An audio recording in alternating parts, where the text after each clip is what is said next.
कोई बहुत recent question तो नहीं है, लेकिन फिर भी 2010 का क्वेश्चन है ये, जेई का।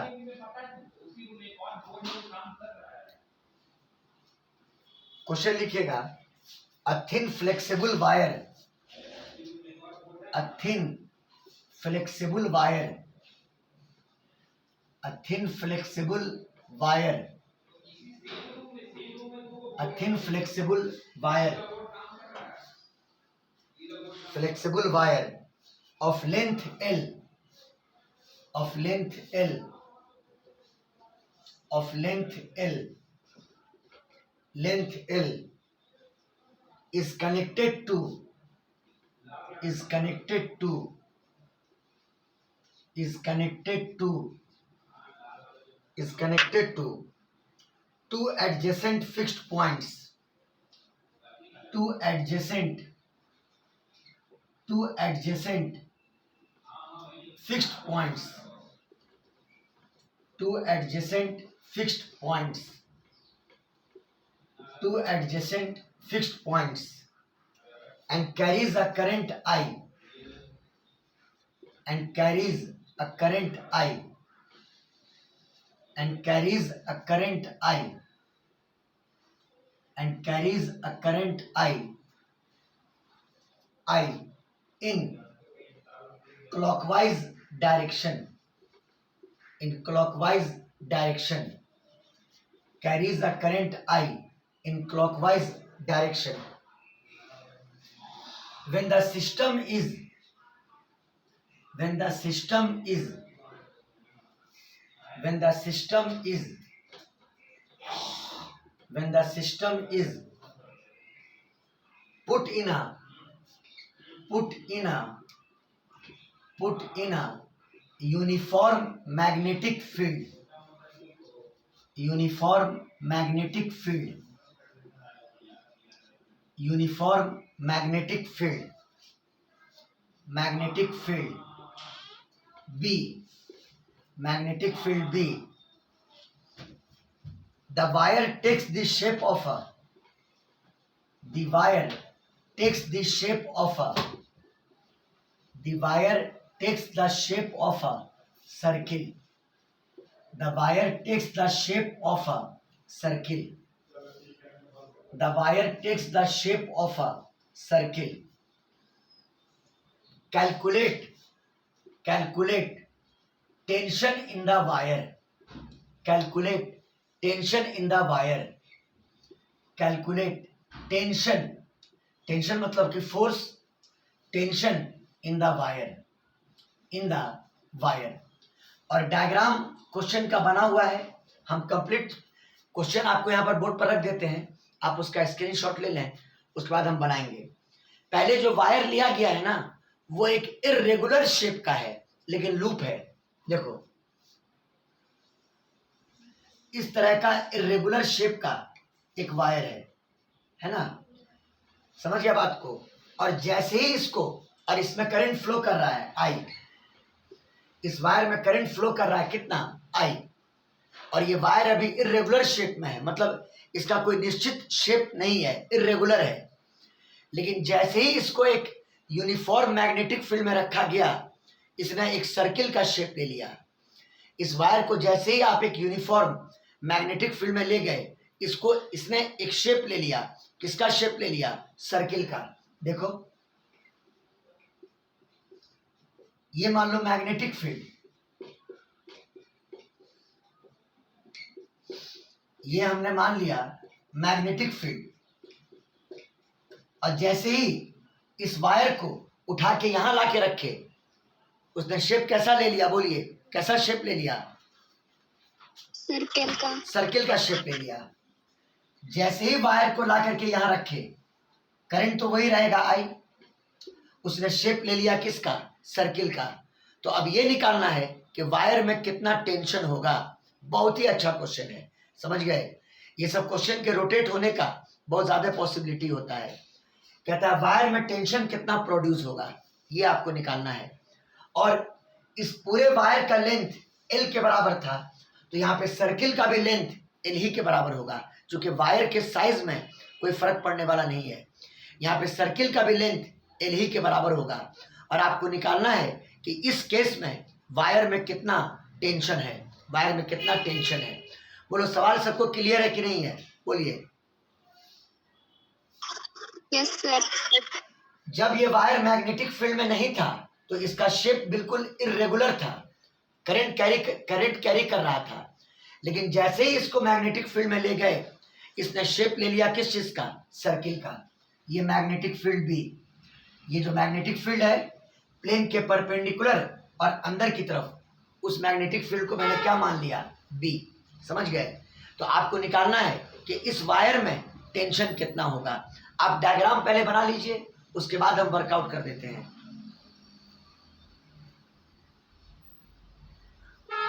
स्क्रीनशॉट ले लीजिए।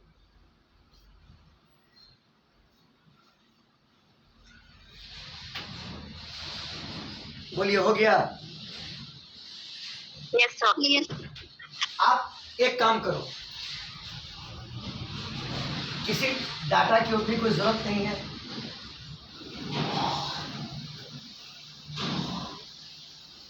हम मान लेते हैं कि वायर में टेंशन टी पैदा हुआ, तो टी को यहां पर कैलकुलेट कैसे करेंगे वो बताते हैं आपको। समझ गए? और हम जो भी वर्कआउट करेंगे वो in the presence of magnetic field, क्योंकि मैग्नेटिक फील्ड में लाने के बाद पूछ रहा है कि इसमें टेंशन कितना हुआ, यानी जब इसने सर्किल का शेप ले लिया। समझ गए? पहले तो ये सीखिए कि टेंशन यहां पर आप कैसे सोचिएगा या टेंशन कैसे कैलकुलेट कीजिएगा। एक नया चीज आ रहा है आज, है ना? सर्कुलर वायर में आपको टेंशन कैसे सोचना है, समझ में आई बात? Let T is equal to tension in the circle. T is equal to tension in the circle. T is equal to tension in the circle. ठीक है? और सर्किल का सेंटर आप O मान लो। सर्किल का सेंटर आप कहां पर मान लो? O पर। आप करो क्या कि इस सर्किल पर एक छोटा सा एलिमेंट ले लो, PP डैश, बहुत ही छोटा एलिमेंट। चलिए, ये P ले लिया और ये P डैश ले लिया, है ना? आप जानते हैं कि P से P डैश को ज्वाइन करेंगे तो DL वेक्टर मिलेगा, P पर टेंजेंट के लॉन्ग DL वेक्टर मिलेगा। खैर वो काम बाद में करेंगे। हमने PP डैश एक स्मॉल एलिमेंट लिया जिसका लेंथ DL के बराबर है, जिसका लेंथ मान लो कितना? DL के बराबर, DL के बराबर, वेरी स्मॉल लेंथ। ठीक है? Let PP dash of length DL be a small element, be a small element on wire, be a small element on wire, be a small element on wire। समझ गए? और आप मान चुके हैं कि टेंशन कितना है? T है। आप ये बताओ कि PP डैश को आपने एलिमेंट के रूप में लिया तो इस PP डैश पर टेंशन फोर्स लगेगा, और लगाएगा कौन? जो रिमेनिंग पार्ट है वायर का, जो वायर का रिमेनिंग पार्ट है। आपको PP डैश पर टेंशन लगाना है due to remaining part of the wire. समझिए बात को, आपको PP डैश पे टेंशन लगाना है due to remaining part of the wire. तो जरा PP डैश को हम मैग्नीफाई करके यहां पे बनाते हैं, बड़ा करके, लेकिन ये एक्चुअली में है बहुत छोटा, लेकिन थोड़ा फिगर की क्लैरिटी के लिए इसको मैग्नीफाई करके हम बनाते हैं। देखो, ये P और ये P डैश, और सर्किल का सेंटर ऊपर, सर्किल का सेंटर ऊपर। समझिएगा बात को गौर से। आप P को O से मिला दो और P डैश को O से मिला दो।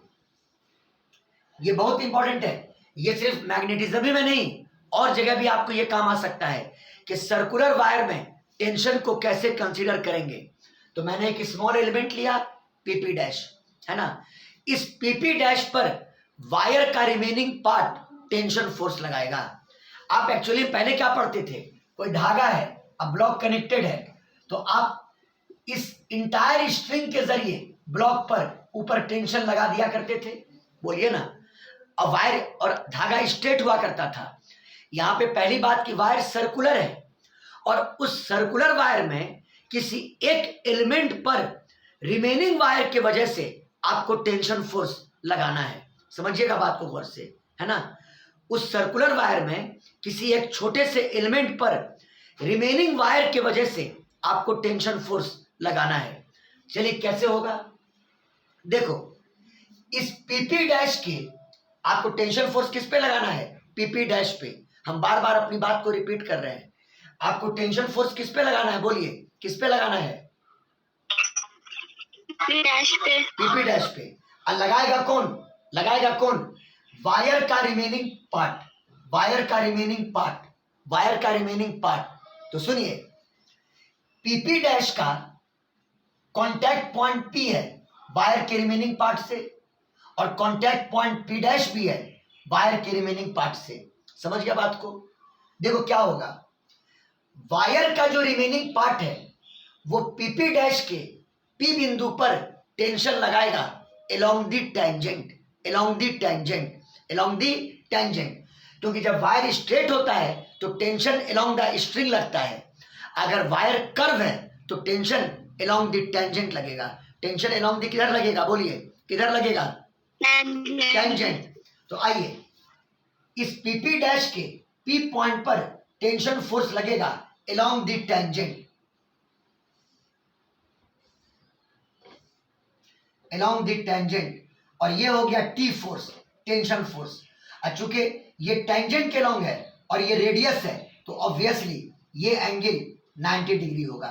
सबको क्लियर, बोलिए बाबू लोग बोलिए।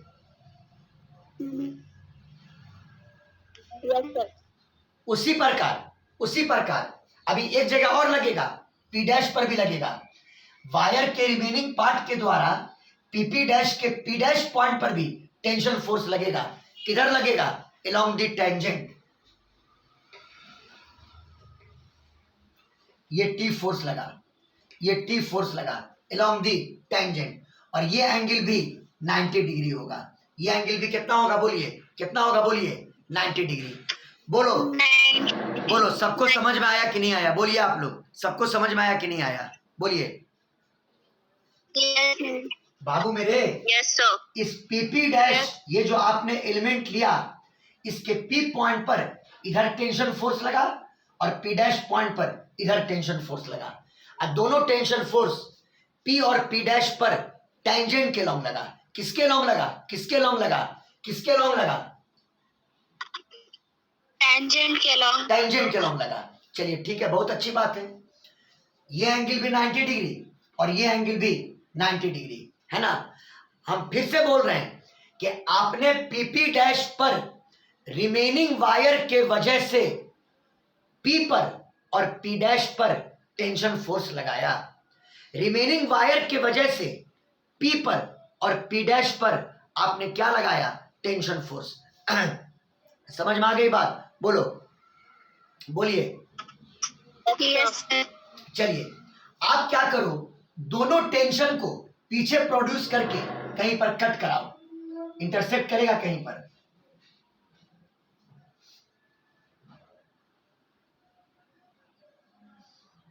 चलिए इसको भी पीछे बढ़ाया और इसको भी पीछे बढ़ाया और दोनों ने यहां पर कट किया ए बिंदु पर। सबको क्लियर। और आप क्या करो, ओ से ए को मिला दो, ओ से ए को मिला दो, मिला दिया, क्लियर है। टेंशन का, इस टेंशन का लाइन ये है और इस टेंशन का लाइन ये है, कोई दिक्कत। आप करो क्या, इस एंगल को मान लो थीटा, तो ऑब्वियसली ये एंगल भी हो जाएगा थीटा, समझ गए। और ये एंगल 90 डिग्री, तो ये एंगल भी 90 डिग्री। इसका मतलब ये एंगल 90 माइनस थीटा, और उस प्रकार ये एंगल भी 90 माइनस थीटा। बोलो क्लियर, बोलो बाबू लोग, बोलो बोलो। और अब बताओ, अब बताओ, ये जो इस दिशा में जो टी लग रहा है, आप बताओ तो इस टी का इधर कंपोनेंट, ये जो टी लग रहा है उसका इधर component T cos 90 minus theta, मतलब टी साइन थीटा, और इस टी का भी इधर कंपोनेंट बोलो कितना होगा, टी कॉस 90 माइनस थीटा यानी टी साइन थीटा। तो बताओ नेट टेंशन सेंटर की तरफ कितना लगा, 2t साइन थीटा। कितना लगा बोलिए, 2t साइन थीटा। समझिए समझिए, हड़बड़ाइए नहीं, पेशेंस के साथ। बाबू मेरे, ये टेंशन लग रहा था और ये टेंशन लग रहा था। कहोगे सर टेंशन तो यहाँ पे ना लग रहा था, हम उसको पीछे प्रोड्यूस करके ए पर ले आए और इस टेंशन को भी पीछे प्रोड्यूस करके ए पर ले गए, है ना। और इस टेंशन का और इस टेंशन का रिजल्टेंट ये होगा, और ये रिजल्टेंट आप ऐसे निकाल लो कि इस टी का कंपोनेंट इस डायरेक्शन में और इस टी का कंपोनेंट इस डायरेक्शन में। तो ये टी इस डायरेक्शन के साथ 90 माइनस थीटा, तो टी कॉस 90 माइनस थीटा, और ये टी इस डायरेक्शन में 90 माइनस थीटा यानी टी कॉस 90 माइनस थीटा। दोनों को जोड़ो कितना हुआ, बोलो कितना हुआ, बोलो बोलो कितना हुआ, 2t cos 90 minus theta यानी 2t sine theta, 2t 2t 2t 2t sin theta 2t sine theta, हाँ 2t इंटू साइन थीटा। समझ में आई बात, रिजल्टेंट यही हो जाएगा, इन दोनों टेंशन का रिजल्टेंट यही हो जाएगा। कहोगे सर जरा आप इसको वेरीफाई कर दीजिए, तो एकदम कर देंगे आप लोग के लिए। दोनों टेंशन का मैग्नीट्यूड सेम है कि नहीं है, बोलिए मैग्नीट्यूड सेम है, बोलो। yes sir अरे भाई इसका भी मैग्नीट्यूड टी है, इसका भी मैग्नीट्यूड टी है। याद करो, दो वेक्टर ऑफ इक्वल मैग्नीट्यूड का रिजल्टेंट हम क्या पढ़ाते थे, बहुत जमाना हो गया वो फॉर्मूला लाए हुए, 2m cos थीटा बाई 2 लाते थे, बोलो बोलो लाते थे। yes sir 2m, तो m का वैल्यू तो t है, मैग्नीट्यूड t है, 2m cos। yes बताओ दोनों टेंशन के बीच में कितना एंगल, 90 माइनस थीटा और प्लस 90 माइनस थीटा यानी 180 माइनस 2 थीटा, और यहाँ पे एंगल को डिवाइड करना है 2 से, तो बाई 2, 180 बाई 2 यानी 90, और 2 से 2 कट गया यानी 90 minus theta, 2t cos 90 minus theta. यही ना उतना देर से बोल रहे हैं, आ जाएगा 2t इंटू कितना साइन थीटा। बोलो समझ में आया कि नहीं आया, बोलो बोलो। yes sir इन दोनों टेंशन का रिजल्टेंट बोलो कितना हुआ, बोलो कितना हुआ, बोलो कितना हुआ, 2t sin theta 2t sine theta. और किधर लगा, एग्जैक्ट सेंटर की तरफ, यानी इस पीपी डैश पर जो नेट टेंशन लगा उसकी वैल्यू है 2t साइन थीटा, और एग्जैक्ट किसकी तरफ, एग्जैक्ट किसकी तरफ बोलिए, सेंटर की तरफ, हाँ सेंटर की तरफ। बहुत अच्छी बात है, एग्जैक्ट सेंटर की तरफ, है ना। तो उम्मीद है ये कैलकुलेशन आपको समझ में आया होगा कि पीपी डैश पर नेट टेंशन फोर्स लगेगा 2t साइन थीटा और एग्जैक्टली किसकी तरफ, सेंटर की तरफ, है ना। नेट टेंशन फोर्स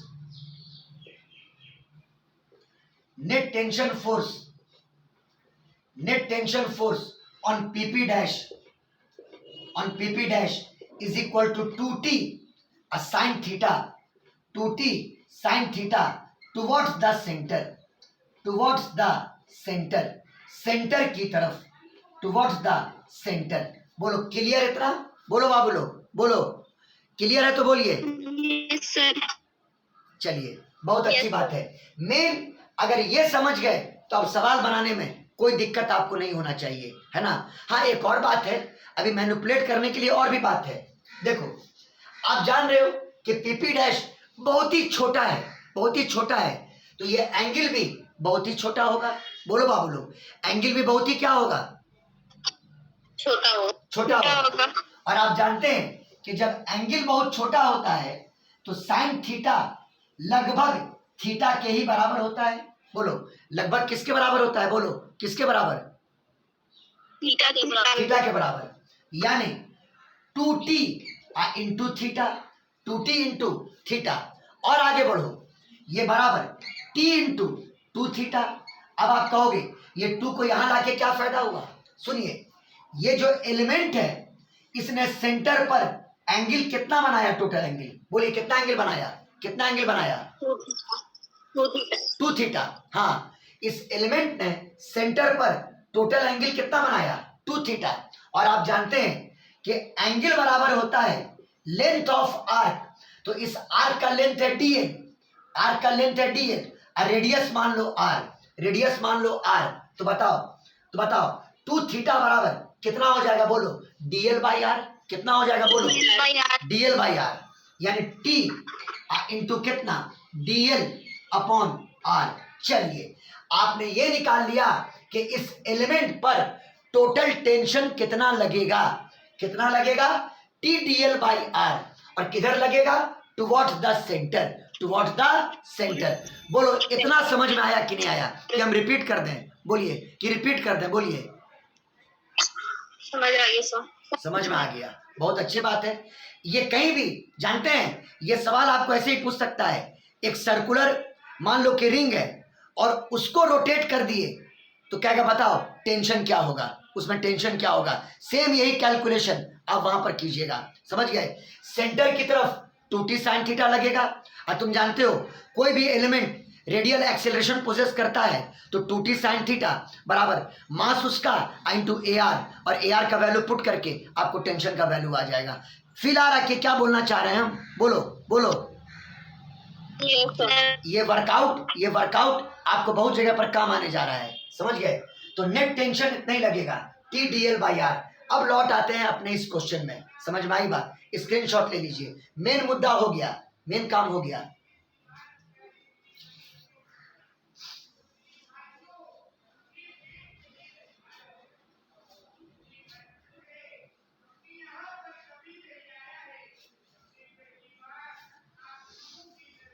हो गया तो बोलिए। यस हो गया। चलिए इसको लिख देते हैं यहाँ पर हम, ताकि हमको याद रहे, t dl बाई आर, यही नेट टेंशन यहाँ पे लगेगा। अब इस फिगर को थोड़ा हम बड़ा करके बना लेते हैं, इधर ले आते हैं फिगर को अपने वर्कआउट के लिए। ये वाला वर्कआउट घर पे प्रैक्टिस कीजिएगा अपने से आप लोग, कि इन दोनों टेंशन का रिजल्टेंट ये कैसे हुआ। या तो ऐसे सोच लो कि दो वेक्टर जिसका इक्वल मैग्नीट्यूड, तो रिजल्टेंट का फॉर्मूला कितनी बार बताया है, 2m cos थीटा बाई 2, है ना, और दोनों के बीच का टोटल एंगल ये है ना, उससे आपको आया 2t इंटू कितना sine theta. Net resultant tension आया 2t इंटू साइन थीटा, समझ गए। अब देखिए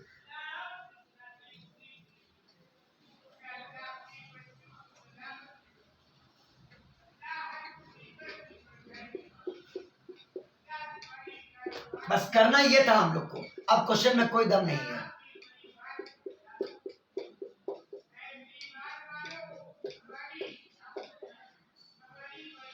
ये आपका सर्कुलर लूप था, आपने PP डैश नाम का एलिमेंट लिया था, अब और छोटा कर दिया, है ना, अपना क्या है और छोटा कर दिया।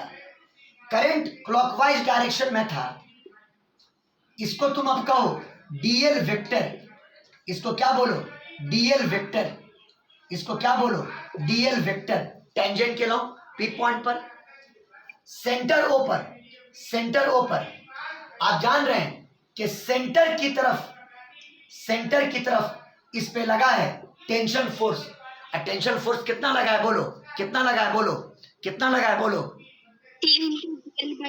t dl by are. हाँ, सेंटर की तरफ उस पे नेट फोर्स लगा है t dl by r, t dl upon r, small r।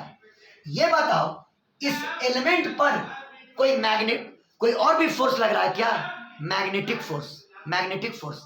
अरे करंट फ्लो कर रहा है और मैग्नेटिक फील्ड है, तो एलिमेंट पर मैग्नेटिक फोर्स भी ना लगेगा।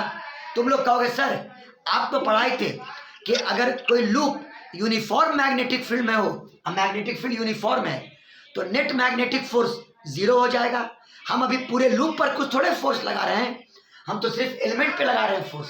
मेरी बात को समझिए, हम फोर्स सिर्फ किस पर लगा रहे हैं, फोर्स किस पर लगा रहे हैं, एलिमेंट पर तो फोर्स लगेगा। अगर पूरे सर्कुलर लूप पर नेट मैग्नेटिक फोर्स निकालोगे तो वो 0 आ जाएगा, क्योंकि मैग्नेटिक फील्ड कांस्टेंट है। अब परसों हम बोल दिए थे, लेकिन आप मैग्नेटिक फोर्स सिर्फ इस एलिमेंट पर निकाल रहे हैं, तो बताइए उस एलिमेंट पर मैग्नेटिक फोर्स का वैल्यू क्या होगा, आई dl क्रॉस b। बोलो क्या होगा, बोलो क्या होगा, आई dl क्रॉस b। हाँ, वहीं से तो शुरुआतें हम किए थे। एक स्मॉल करंट एलिमेंट पर मैग्नेटिक फोर्स क्या लगता है, आई dl cross b। Magnetic force magnetic force on current element on current element on current element on current element df magnetic force बराबर I DL vector across product B vector. बताओ DL vector plane में है और magnetic field plane के perpendicular है।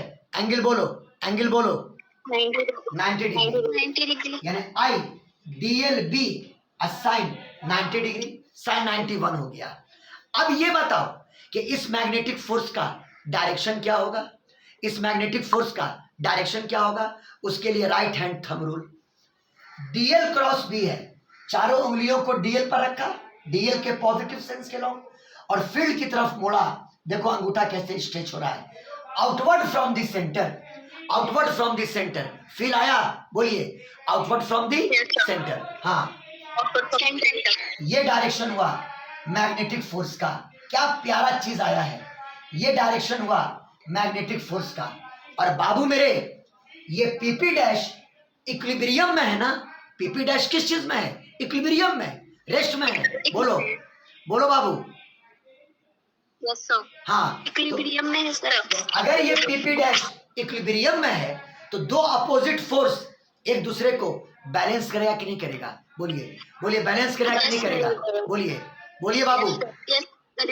हाँ, yes sir, balance कर देगा। ऐसा नहीं ना है कि ये कट करके निकल जाएगा, वो तो जहां है वहीं रहेगा, यानी वो इक्विलिब्रियम में है। तो since PP dash is in equilibrium, PP dash is in equilibrium, इसका मतलब ये मैग्नेटिक फोर्स इस टेंशन फोर्स को बैलेंस कर देगा, यानी डीएफ बराबर T DL by R, T DL by R. अब बताओ डीएफ का वैल्यू कितना, I DL B, I DL B, I DL B बराबर टी डीएल बाई आर। अब बताओ डीएल से डीएल क्या हो गया, कैंसिल, तो टी का वैल्यू आ गया आई आर बी। क्या आ गया, आई आर बी। जहां पे आर आपने माना था इसका रेडियस, आर आपने क्या माना था, रेडियस, लेकिन क्वेश्चन में रेडियस नहीं दी हुई थी, वायर का लेंथ दिया हुआ था एल, है ना। अगर रेडियस आर होता तो आंसर हो जाता।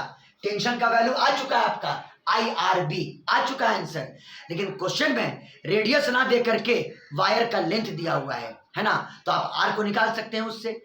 अगर एल लेंथ के वायर को आपने सर्किल का शेप दे दिया तो 2 पाई आर जो सरकमफ्रेंस होगा वो एल के बराबर हो जाएगा। बोलो बोलो बोलो बाबू।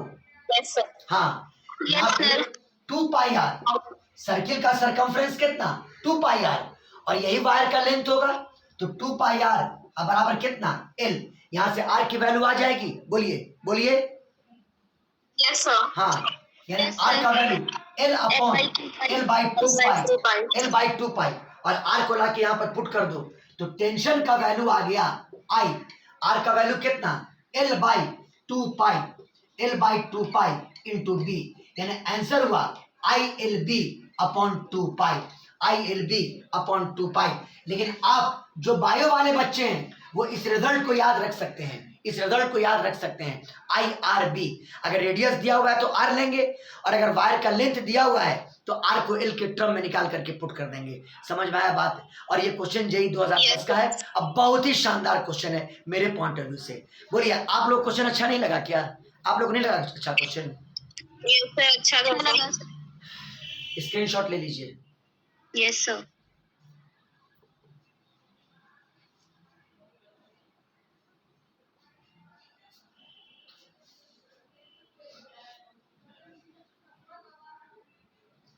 मेन था वो टेंशन को मैनिपुलेट करना, टेंशन फोर्स को। इस पीपी डैश के पी पॉइंट पर इधर टेंशन लगा टेंजेंट के लो, इधर लगा टेंशन टेंजेंट के लो, दोनों को पीछे प्रोड्यूस करके कट किए कहीं पर, रिजल्टेंट टेंशन सेंटर की तरफ लगा, और इसी रिजल्टेंट टेंशन को डीएल पर लगने वाले मैग्नेटिक फोर्स ने बैलेंस कर दिया, चूंकि वो इक्विलिब्रियम में है, और वहां से टी की वैल्यू आ गई, वहां से टी की वैल्यू आ गई।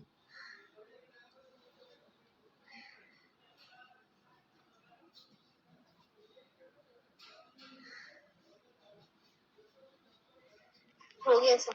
बहुत अच्छा, बोर्ड मिटाए, बोर्ड मिटाए। Yes, sir. Yes, sir. एक अच्छा क्वेश्चन था जो आप लोगों ने बनाया अपने से, बहुत खुशी की बात है। वार्निंग दे चुका है तो हम सेकंड लिंक आप लोग को भेज रहे हैं, ज्वाइन कीजिएगा सब लोग। तो अब आइए अगले क्वेश्चन में देखते हैं हम लोग।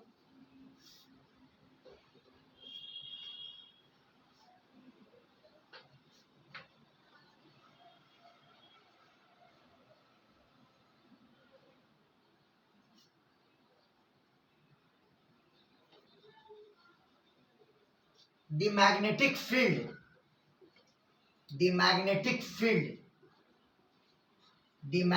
field existing in a region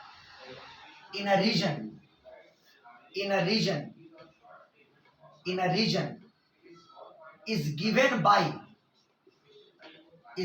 by, बहुत अच्छा क्वेश्चन है ये, इग्नोर मत कीजिए इस क्वेश्चन को कोई आदमी। Is given by B vector बराबर B0 into 1 plus x by L into के कैप, है ना। ये मैग्नेटिक फील्ड का वेक्टर फॉर्म दिया हुआ है। यहाँ पे के कैप यूनिट वेक्टर है, मतलब magnetic field positive Z axis के लॉन्ग है। समझ गया बात को। और B0 आपका कांस्टेंट है, B0 कांस्टेंट है, ये B0 कांस्टेंट है, B0 is equal to constant. ठीक है, क्लियर है? बोलिए। सवाल है, एक स्ट्रेट रड जिसकी लंबाई L है, वही L यहां पर लिखा हुआ है, एक स्ट्रेट रड जिसकी लंबाई L है, वो एक्स एक्सिस के लॉन्ग लिया गया, जिसका एक एंड ओरिजिन पर है। एक एंड कहां पर है? ओरिजिन पर। समझ गया बात को। Straight rod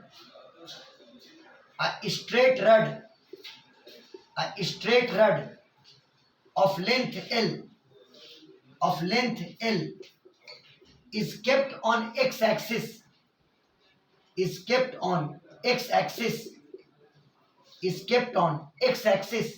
with one end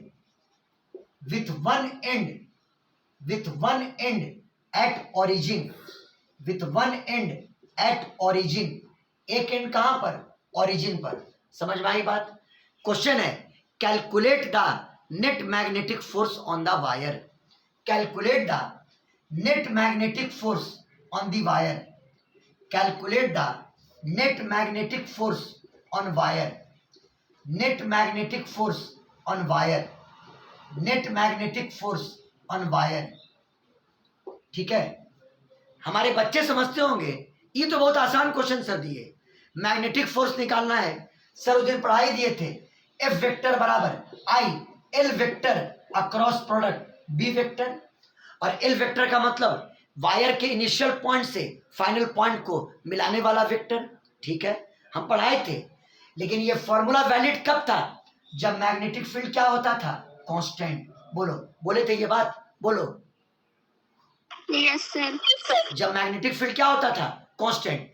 आप यहां देखो कि मैग्नेटिक फील्ड एक्स पर डिपेंड कर रहा है। मैग्नेटिक फील्ड एक्स पर डिपेंड कर रहा है और आपका रड भी एक्स एक्सिस के लॉन्ग है, मतलब रड का हर पॉइंट अलग अलग एक्स पर है। बोलो, ये देखो फिगर देखो, ये एक्स एक्सिस और ये ओरिजिन। रड का एक एंड ओरिजिन पर है, रड का एक एंड ओरिजिन पर है और रड एक्स एक्सिस के लॉन्ग है। यहां पे एक्स का वैल्यू कुछ और होगा, यहां पे एक्स का वैल्यू कुछ और होगा, यहां पे एक्स का वैल्यू कुछ और होगा, मतलब अलग अलग पॉइंट्स अलग अलग एक्स की वैल्यू पर है कि नहीं है? बोलिए, बोलिए। Yes, sir. हाँ, और जब एक्स की वैल्यू अलग अलग होगी तो हर जगह मैग्नेटिक फील्ड क्या होगा? मैग्नेटिक फील्ड क्या होगा? बोलो, अलग अलग होगा। इन्हें मैग्नेटिक फील्ड वेरिएबल है, मैग्नेटिक फील्ड वेरिएबल है। अरे बोलिए ना आप लोग। Yes, sir. Yes. Standard question है, बाउंस मार रहा है क्या? मैग्नेटिक फील्ड वेरिएबल है, मैग्नेटिक फील्ड वेरिएबल है। समझ गया बात को? इसीलिए आई एल क्रॉस बी लगा के मत आ जाना, गलत हो जाएगा। समझ गए बात को? क्योंकि यहाँ पे मैग्नेटिक फील्ड आपका वेरिएबल है। हम सेकंड राउंड में पढ़ाना क्यों चालू किए? इन्हीं सब स्टैंडर्ड क्वेश्चंस के लिए। समझ में आई बात? और हाँ, वायर में करंट है ये हम लिखे ही नहीं है। I is the current in the wire. I is the current in the wire. I is the current in rod बोल सकते हो, रड लिखा हुआ है। I is the current in rod. Rod में करंट I है। रड में current कितना है? I है। आपको निकालना है इस पे नेट मैग्नेटिक फोर्स कितना लगेगा। क्या करें? मैग्नेटिक फील्ड कितनी दूरी पर है? x दूरी पर। तो आप यहां से x दूरी पर एक छोटा सा एलिमेंट ले लो। बोलो बाबू लोग, बोलो। यस सर, एक एलिमेंट ले लेंगे। O से x दूरी पर आप एक पॉइंट लो P। P के जस्ट क्लोज एक और पॉइंट P डैश, इसका लेंथ dx, इसका लेंथ dx, और हम लोग इसको बोलते थे dl वेक्टर। इसको क्या बोलते थे? dl vector. dl vector. और आप इस dl वेक्टर पर मैग्नेटिक फोर्स लगा दो। आप इस एलिमेंट पर मैग्नेटिक फोर्स लगा दो I dl क्रॉस b का यूज करके। किसका यूज करके? बोलो, किसका यूज करके? I dl cross b। हाँ, आप इस एलिमेंट पर मैग्नेटिक फोर्स लगा दो I dl क्रॉस b का यूज करके, है ना? देखो, we consider a current element. Practice, देखिए प्रैक्टिस भी कीजिए इन सब क्वेश्चन को, बहुत सारा कॉन्सेप्ट खुल जाएगा आपका 4 बार 5 बार बनाने के बाद। समझ में आई बात? We consider a current element I dl vector at point P, at point P। चलो ठीक है, मैंने ले लिया। बताओ इस एलिमेंट पर मैग्नेटिक फोर्स क्या होगा? I dl क्रॉस b, है ना? मैग्नेटिक फोर्स, हाँ मैग्नेटिक फोर्स। अरे हो ना हो, कहीं क्वेश्चन पूछ ना दे। समझ गया बात को? Net magnetic force on wire, net magnetic force on wire in df vector, और ये बराबर I dl vector across product b vector. सुनिए, अगर b वेक्टर x के टर्म में लिखा हुआ है, यानी सॉरी k कैप के टर्म में, तो dl वेक्टर को भी आप यूनिट वेक्टर के टर्म में लिखिए। dl वेक्टर किसके लॉन्ग है? किसके लॉन्ग है? बोलो, किसके लॉन्ग? और उसका लेंथ कितना है? उसका मैग्नीट्यूड कितना है? उसका मैग्नीट्यूड कितना है? dx, यानी dx into I cap. dl vector को क्या लिखो? क्या लिखो? बोलो, क्या लिखो? dx into I cap. हाँ, आई, ये सब तो आना चाहिए हम लोग को। dx इंटू आई कैप, है ना? और क्रॉस प्रोडक्ट b वेक्टर यही दिया हुआ है, b0 into 1 plus x by L into के कैप। दिखेंगे उसको, आप स्क्रीनशॉट लीजिए ना, हम इसको मिटा देंगे, इसको मिटा देंगे। स्क्रीनशॉट लीजिए।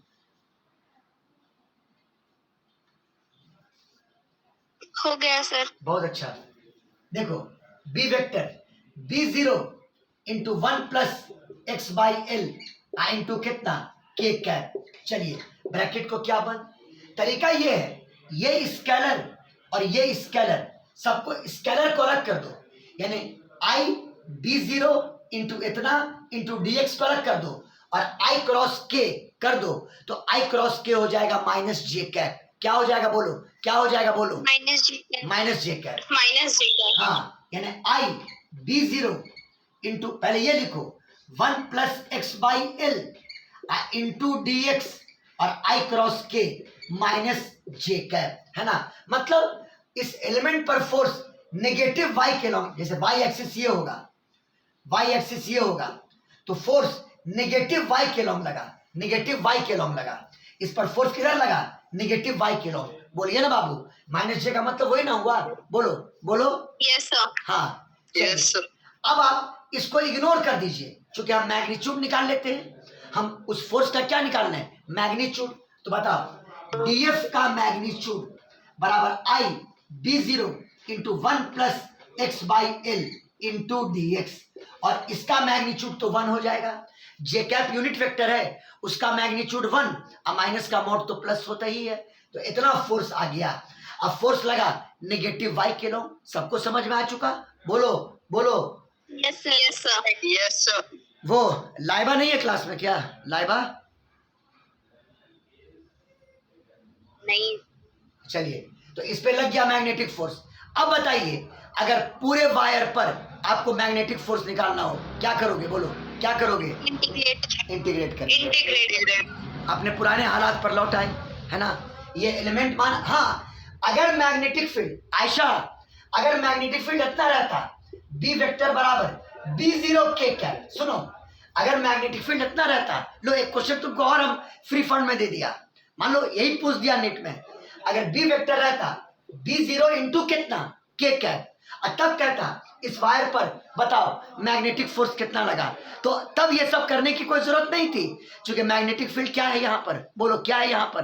कांस्टेंट हो जाएगा। कांस्टेंट हो जाएगा। और तब फोर्स का वैल्यू डायरेक्ट लिखते I L vector across B vector. जानते हो एल वेक्टर क्या होता?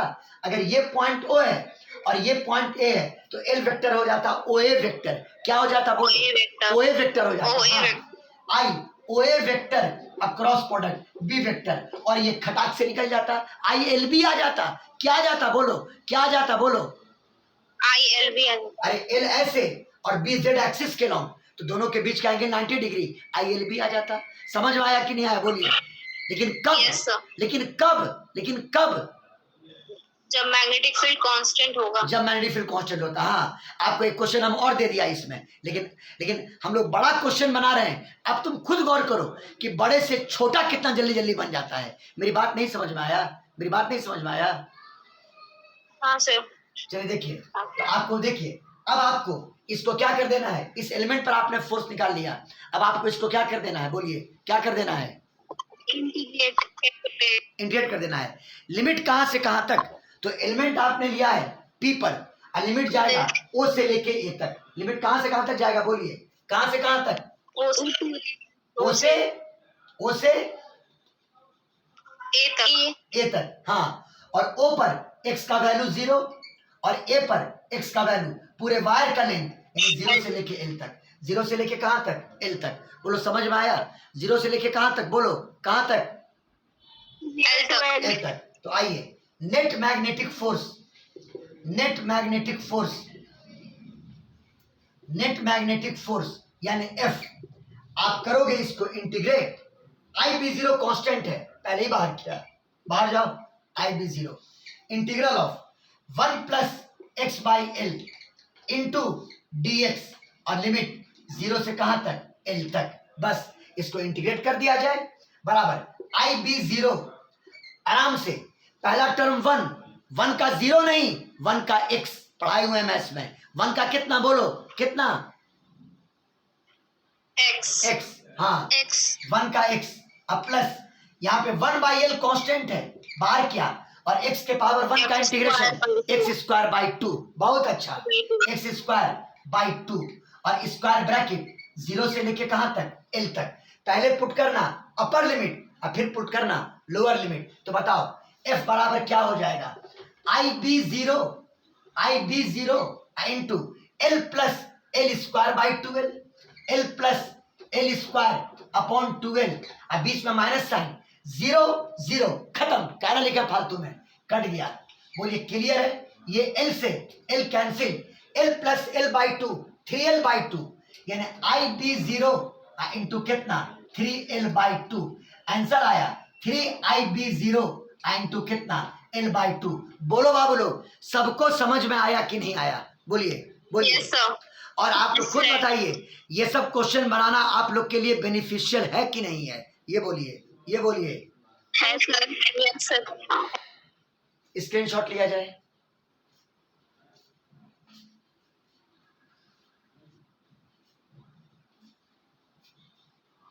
हम वही अब बताएंगे जो एग्जाम में पूछेगा, वही क्वेश्चन डील करेंगे हम।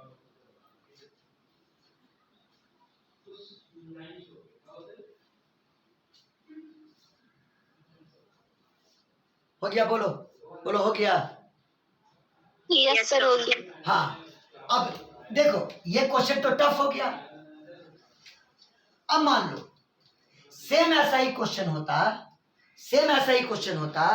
एक्स एक्सिस के लॉन्ग ओ, एक रड लेते ओ ए, करंट बहता आई, ओ ए की लंबाई एल, ये रड है, ये आपका रड है, और बताओ मैग्नेटिक फील्ड दिया हुआ है B0 आई cap plus J cap plus K cap. ACB का क्वेश्चन है ये एसीबी का क्वेश्चन है। बी वेक्टर बराबर B0 into I cap plus J cap plus K cap. इससे कई गुना टफ क्वेश्चन हमने अभी सॉल्व कर लिया। ये मैग्नेटिक फील्ड कांस्टेंट है कि वेरिएबल है? बोलो, कांस्टेंट है कि वेरिएबल है? कांस्टेंट है। इसमें कोई टर्म वेरिएबल नहीं है क्योंकि B0 कांस्टेंट है। B0 क्या है? कांस्टेंट है। बात फॉलो किए? B0 यहाँ पे कांस्टेंट है और आई जे के तो कांस्टेंट है ही। अब क्वेश्चन क्या था बताइए, रड ओए पर कितना मैग्नेटिक फोर्स लगेगा? रड ओए पर कितना मैग्नेटिक फोर्स लगेगा? Find magnetic force. एससीबी का क्वेश्चन है ये। Find magnetic force, find magnetic force on rod, find magnetic force on rod, है ना? बताओ। इस बार एलिमेंट मत लेना, इस बार एलिमेंट मत लेना क्योंकि मैग्नेटिक फील्ड वेरिएबल नहीं है। Direct F vector. एक मिनट आयशा, इस बार एफ का फॉर्मूला क्या यूज करेंगे?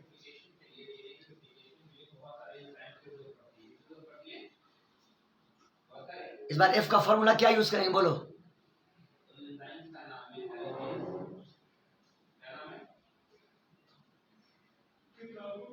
इस बार एफ का फॉर्मूला क्या यूज करेंगे? कपड़ा देख रही हो मेरा? पसीना से कितना शराबोर हो चुके हैं।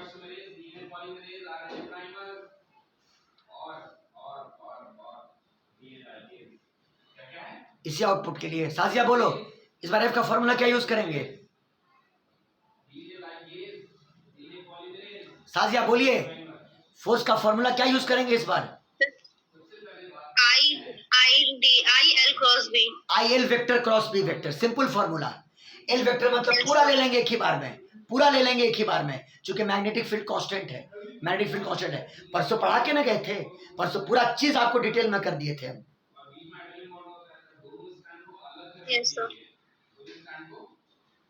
सानिया क्या लेंगे फोर्स का formula? Sania I L vector cross B vector, I L vector cross B vector. Element नहीं लेंगे इस बार। Yes. Net magnetic force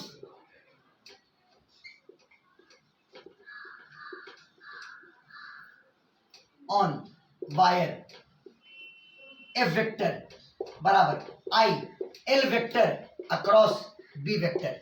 L vector कौन? तो कैसे बोले थे?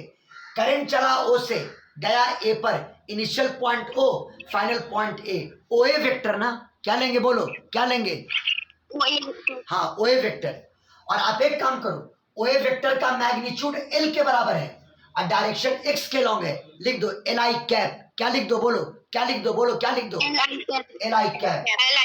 हाँ, F vector is equal to I L into I cap, bracket को ओपन किया, cross B vector B0 into I cap अब प्लस जे कैप अब प्लस के कैप। बोलो क्लियर? ब्रैकेट को क्या बंद। मैंने क्या कहा? स्केलर को मल्टीप्लाई करके बाहर ले आओ। आई एल B0 बाहर कर दिया। अब ये बताओ, I cap across product I cap plus J cap plus K cap. बस खाली ब्रैकेट तोड़ना है। दम शुरुआती दौर के वेक्टर क्लासेस का या रोटेशनल मैकेनिक्स में भी ये सब काम किए। बराबर आई एल B0। अब बताओ, आई क्रॉस आई 0 बोलो, 0 बोलो। Yes, sir. 0.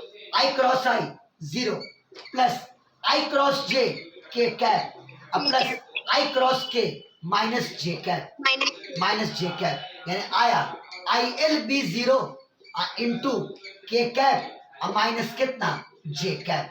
के कैप माइनस कितना? जे कैप। ये निकल गया वायर पर मैग्नेटिक फोर्स। अगर वेक्टर फॉर्म में पूछेगा तो मैग्नेटिक फोर्स का वैल्यू यही होगा। बोलो क्लियर है? अगर वेक्टर फॉर्म में पूछा तो किस फॉर्म में? बोलो किस फॉर्म में? वेक्टर फॉर्म पूछेगा।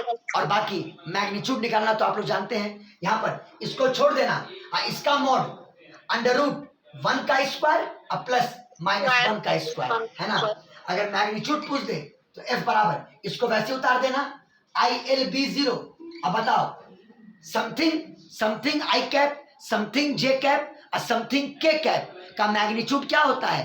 Under root something square of I cap plus something square of J cap plus something square of K cap. अरे मतलब वही पुराना वाला फॉर्मूला, ए वेक्टर बराबर अगर रहे X into I cap plus A Y into J cap plus A Z into के cap, तो ए का मैग्नीट्यूड क्या होता था?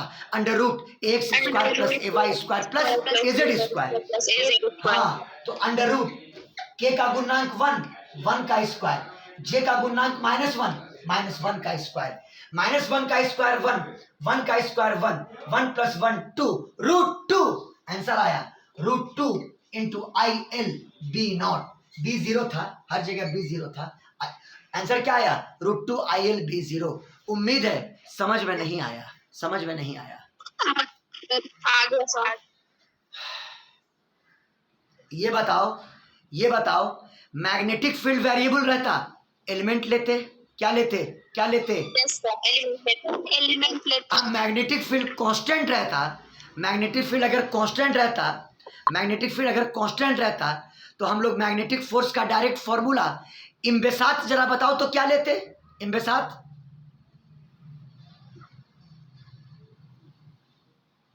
जी सर।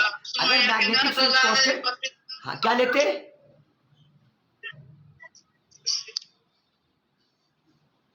हेलो। हाँ हम सुन रहे हैं आपकी बात, हम लोग फोन पे बात नहीं कर रहे हैं कि हेलो बोल रहे हो। हम कह रहे हैं मैग्नेटिक फील्ड अगर कांस्टेंट होता तो फोर्स का फॉर्मूला क्या यूज करते?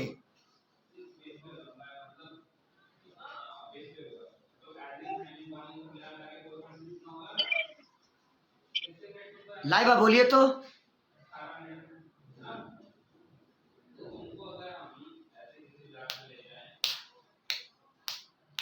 आवाज नहीं आती है किसी। I L cross B. ठीक है। अच्छा कुछ देर पहले पूछे थे कि लाइबा क्लास में है, तो हमको आवाज आई कि नहीं क्लास में नहीं है, ऐसा क्या है? उस टाइम क्वेश्चन पूछना चाह रहे थे हम। मेरा नेट बहुत खराब चल रहा है। अच्छा ठीक है, बहुत अफसोस की बात है। स्क्रीनशॉट ले लीजिए।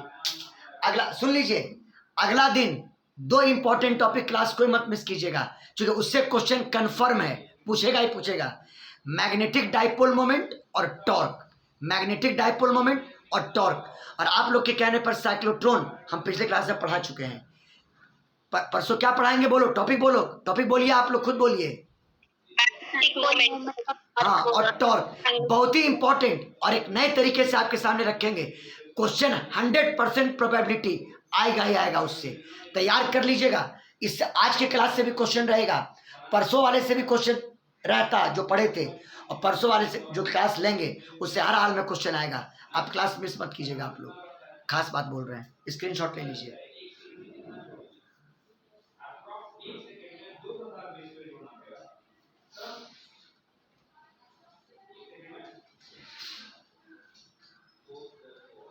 और परसों के क्लास के बाद कमर का जो फरमाइश है, मैग्नेटिक इफेक्ट ऑफ करंट, मतलब बायोट सावर्स लॉ, ठीक है।